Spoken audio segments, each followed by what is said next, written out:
दोस्तों नमस्कार, आप सभी का स्वागत करता हूं नए ब्लॉग में। आज मैं आपको कराने वाला हूं अपने टेरेस गार्डन का विजिट और आपसे मैं शेयर करने वाला हूं कि इस समय मेरे टेरेस गार्डन में कौन कौन से परमानेंट और सीजनल प्लांट खिले हुए हैं, कैसे मैं उसका केयर करता हूं और किस हिसाब से इसका रख रखाव करता हूं। चलिए बगैर किसी देरी के करते हैं इस वीडियो की शुरुआत करते हैं इस समय परमानेंट फ्लावरिंग प्लांट से।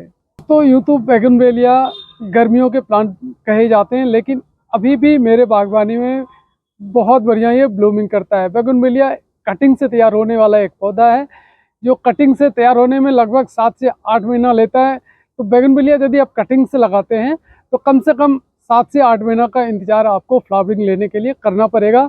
वैसे ये कटिंग से बहुत ही आसानी तरीके से तैयार हो जाते हैं। इसकी टेम्परेचर की यदि बात करूं तो इसको पूरे दिन की यदि धूप में भी आप रख दें, यानी कि 35 से 40 डिग्री की टेम्परेचर में भी यदि रखें, तब भी ये बढ़िया फ्लावरिंग करता रहेगा। छांव वाले एरिया में ये इसके पत्ते तो बहुत आएंगे लेकिन फ्लावरिंग आप नहीं ले पाएंगे। तो बैगनवेलिया को अब यदि आप लगाए हैं या लगाना चाहते हैं तो ऐसे लोकेशन पे रखें जहाँ पे इसे दिन भर का धूप मिल सके। अगला परमानेंट प्लांट है दोस्तों रोज़ का। रोज़ के कई सारे वैरायटी अवेलेबल होता है। आप नर्सरी से जब लाने जाएंगे तो सारे के सारे प्लांट्स आपको पसंद आ जाएंगे। यदि फूल खिला हो तो इतना प्यारा फूल होता है इसमें। अभी छोटे छोटे गमले में लगे हुए प्लांट आप देख रहे हैं, कितना बढ़िया इसका कलर है। मुश्किल से ये 7 से 8 इंच के गमले में लगे हुए हैं। जो नर्सरी पॉट है, नर्सरी गमले हैं, उसमें भी लगे हुए हैं और एक छोटा सा सीमेंट के पॉट में ये देखिए लगा हुआ है और उसमें भी फ्लावरिंग बहुत बढ़िया स्टार्ट हो गया है। कुछ दिन पहले ही ये जो आप गुलाब के पौधे देख रहे हैं इसमें हमने फ्लावरिंग लिया है और उसके बाद हमने इसको जगह जगह से प्रून कर दिया था, यानी कि जहाँ से फूल खिल गया था वहाँ से दोबारा फूल खिलने वाला नहीं था, इसलिए इसको मैंने प्रून कर दिया। अब रिजल्ट आपके सामने है, आप देख सकते हैं कितना बढ़िया इसमें बड्स आने लग गया है। उम्मीद है बहुत जल्दी इसमें भी फिर से फ्लावरिंग होने लग जाएगी। तो रोज़ प्लांट आप जब भी लगाएं तो कोशिश ये करें कि जैसे कि फ्लावरिंग के बाद सूखने सा लग जाए तो उसको आप प्रून कर दें, ताकि नए नए ब्रांच उससे निकल के आए और उसी ब्रांच में भर भर के फिर गुलाब का फूल भी आप ले सकें। ये भी एक गुलाब का हाइब्रिड वेराइटी है दोस्तों। इसको हमने 8 इंच के नर्सरी के पॉट में लगाए हुए हैं। देख सकते हैं आप कितना बढ़िया अभी ये ब्लूमिंग स्टार्ट कर दिया। और सर्दी के सीजन रोज़ प्लांट के लिए बेस्ट सीजन माना जाता है, क्योंकि इस सीजन में बड़े बड़े साइज के फूल इसके खिलते हैं। गर्मियों में यदि आप बात करें तो फूल तो आएगा लेकिन साइज थोड़ा छोटा हो जाता है। मैंने अभी प्रूनिंग की बात करी थी तो ये वाला फूल देखिए लगभग 7-8 दिन से खिला हुआ था, लेकिन अब इसके पेटल्स झरने से लग गए हैं। तो इसको मैं प्रून कर दूंगा और प्रून करते ही 10 से 12 दिन में फिर से नया ग्रोथ इसमें स्टार्ट हो जाएगा और उसी में फिर से फ्लावरिंग भी स्टार्ट हो जाएगी। तो जब भी ये फूल ऐसे खिल के सूखने से लग जाए उसको आप ज़रूर काट के अलग कर दें। एक और गुलाब का प्लांट आप देख रहे होंगे, ये देसी गुलाब का प्लांट है दोस्तों। इसको भी मैंने जगह जगह से प्रून कर रखा है और आप देख रहे होंगे यहाँ से प्रून किया हुआ आपको दिख रहा होगा। प्रून करने का रिजल्ट भी आप देख लीजिए, उसी के साथ में ये ब्रांच निकल के आया है और वहाँ से देखिए बर्ड्स भी खिलने लग गए हैं। तो गुलाब को प्रून करना बहुत ज़रूरी है। वेदर कंडीशन की यदि बात करें तो गुलाब को 20 से 35 डिग्री के टेम्परेचर में आप रख सकते हैं, लेकिन छाँव में रखने से इसमें आप बढ़िया रिजल्ट नहीं ले पाएंगे। इसलिए गुलाब को कोशिश करें धूप वाले कम से कम 3 से 4 घंटे की धूप वाली लोकेशन पे जरूर इसको लोकेट करें।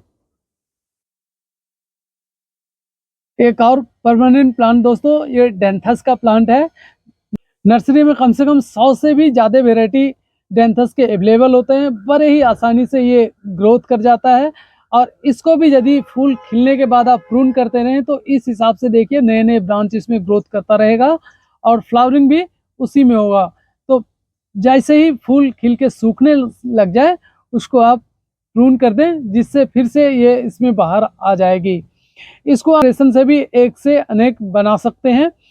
जब भी इसका रिपोर्टिंग करें कोशिश ये करें कि रूट के पास से 1-2 प्लांट्स आप सेपरेट कर लें और उसी को अलग गमले में लगा दें, उससे एक से अनेक प्लांट बनता जाएगा। यदि किसी कारणवश एक आध प्लांट आपका खराब भी हो जाता है तो बैकअप के तौर पे आपके पास प्लांट अवेलेबल होता है। और ये प्लांट कितना जिद्दी, कितना ढीठ होता है, देखिए मैंने इसको लगाया हुआ है वाटर जग में।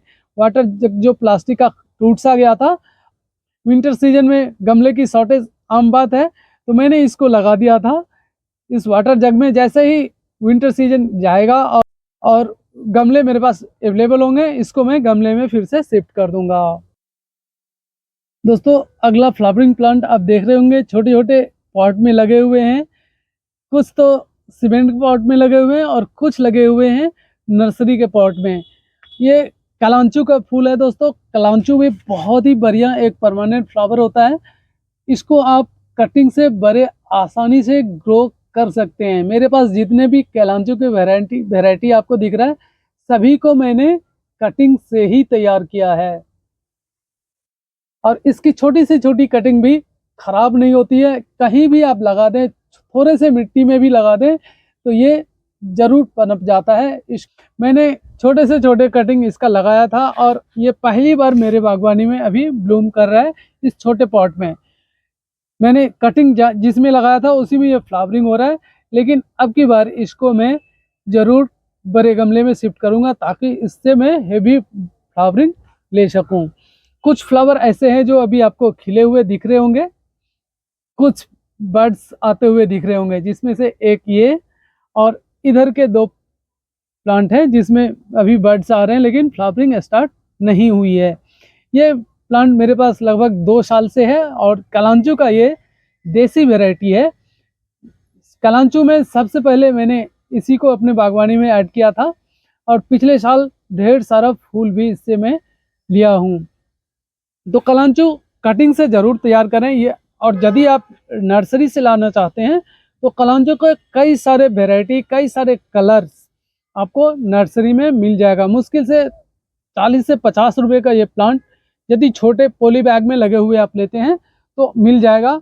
अब जो फ्लावरिंग प्लांट आपको दिख रहा है उसमें एक फूल भी खिलता हुआ आपको नज़र आ रहा होगा। ये अडेनियम का प्लांट है और अडेनियम को विंटर सीजन में डोरमेंसी में जाना होता है। इसके पत्ते भी देखिए कैसे अभी पीले से पड़ रहे हैं और धीरे धीरे ये सारे पत्ते गिर जाएंगे और जैसे ही फरवरी से मार्च का महीना स्टार्ट होगा इसमें फिर से बाहर आने लग जाएंगी और इसमें फिर से फ्लावरिंग हेवी होने लग जाएगी। अभी एक्का दुक्का फूल ही आपको दिख रहा होगा। 2 ही प्लांट मेरे पास अभी अवेलेबल हैं और दोनों में ही आप देख लीजिए फूल खिलने को अभी भी तैयार है। हालांकि पत्ते इनके भी देखिए पीले पड़ रहे हैं और ये पत्ते भी अभी कुछ ही दिन में जो अभी ग्रीन दिख रहा है ये भी झड़ जाएगा और समर की शुरुआत में ही इसमें फिर से बसंत में जैसे इसमें बाहर आ जाती है और फिर पूरे ही गर्मी इसमें भर भर के फूल आते रहते हैं। मैंने कुछ इसको देखिए बोनसाई का भी आकार देने की कोशिश किया है रूट के पास से और ये बनने भी लग गया है। कम से कम ये 2.5 से 3 साल पुराना पौधा है मेरे बागवानी में। दोस्तों अब जो मैं प्लांट आपसे शेयर करने वाला हूँ ये देखिए कितना बढ़िया इसमें ब्लूमिंग हो रहा है।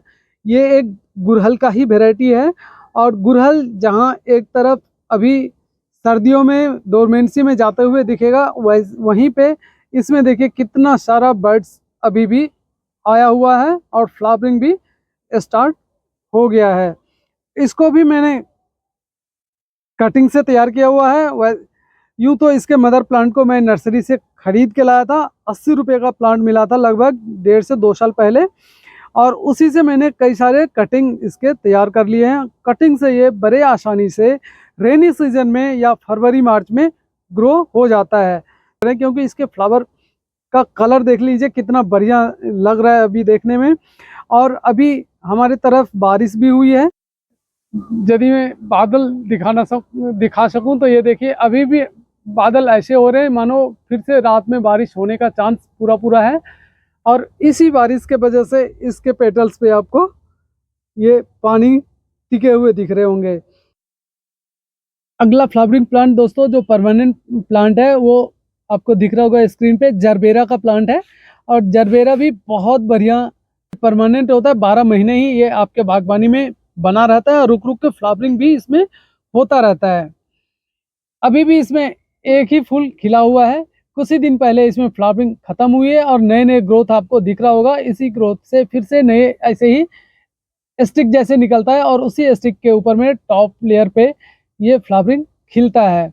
बहुत बढ़िया ये फूल होता है और कई सारे वैरायटी के साथ ये नर्सरी में आपको मिल जाएंगे। मुश्किल से 50 से 70 रुपए का ये एक प्लांट मिल जाएगा और एक प्लांट से अनेकों प्लांट ये अपने आप प्रोड्यूस करता रहता है।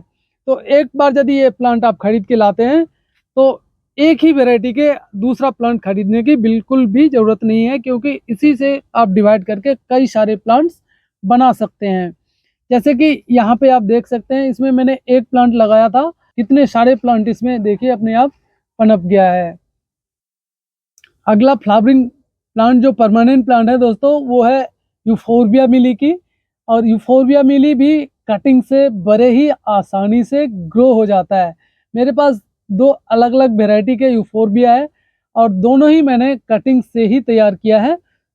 मुश्किल से 6 से 7 महीना हुआ है जब इस छोटे से येलो वेराइटी को मैंने अपने बागवानी में ऐड किया था और देखिए इसमें फ्लावरिंग कितना बढ़िया होने लग गया है। यूफोर्बिया येलो के अलावा रेड वेराइटी भी मेरे पास है ये, और इसको भी मैंने कटिंग से ही तैयार किया है। इसके भी छोटे से छोटे कटिंग भी आप बड़े आसानी से ग्रो कर सकते हैं। पानी की रिक्वायरमेंट इसमें भी बहुत कम होता है, यानी कि देखरेख की बहुत कम ज़रूरत पड़ती है। यदि आपके पास बागवानी के लिए समय कम बचता है तो यूफोर्बिया आपके लिए बिल्कुल ही परफेक्ट प्लांट है। छोटे से छोटे बड़े से बड़े पॉट में आप इसको लगा दे सकते हैं। जितने बड़े पॉट देंगे उसी हिसाब से पौधे की ग्रोथ होती रहेगी। 1.5 साल के बाद भी इसको आप रिपोर्ट कर सकते हैं। जहां एक तरफ हम लोग 6 महीने या साल भर में प्लांट्स को अमूमन रिपोर्ट करते ही करते हैं, यूफोर्बिया को आप साल से 1.5 साल के बाद भी रिपोर्ट कर सकते हैं। मेरा कहने का मतलब बहुत ही कम देख रेख में ये प्लांट आपको फूलों की सौगात देता रहेगा। दोस्तों अगला फ्लावरिंग प्लांट जो आपको स्क्रीन पे दिख रहा है ये है क्रिसैंथेमम, यानी कि गुलदावरी का। गुलदावरी यूँ तो एक परमानेंट प्लांट है जो 12 महीने आपके पास रहता है, लेकिन इसमें फ्लावरिंग की यदि बात करें तो विंटर में ही फ्लावरिंग आता है और जब भी फ्लावरिंग आता है तो गुच्छों में आता है। इसकी भी छोटी सी छोटी कटिंग से आप पौधा तैयार कर सकते हैं।